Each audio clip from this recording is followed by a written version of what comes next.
Posibleng dalawa pang bagyo ang papasok ngayong December bago matapos ang taong 2024. Patuloy pa rin nakaranas ng malakas na pag-ulan ang Bicol Region dahil pa rin ito sa epekto ng Xiarlim.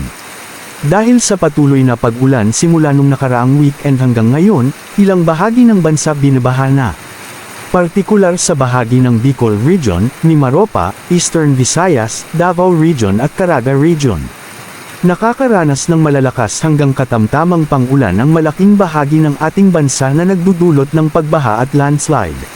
Maging alerto at lumikas sa mataas na lugar.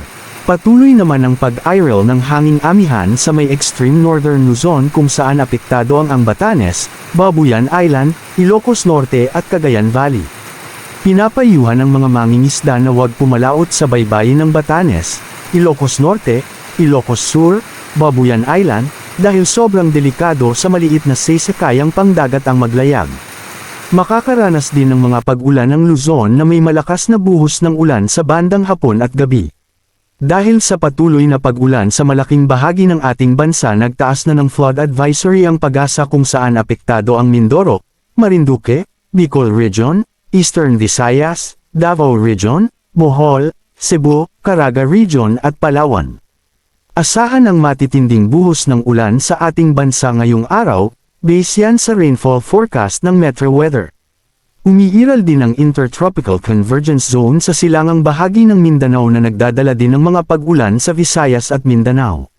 Paalala, wala po tayong mino-monitor na bagyo sa loob at labas ng Philippine Area of Responsibility, PAR.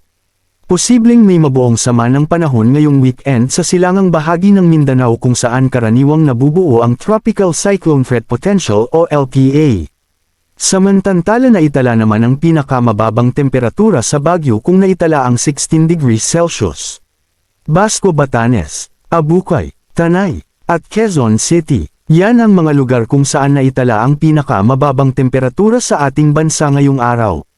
Manatiling nakatutok sa Weather Balita para sa bago pang updates.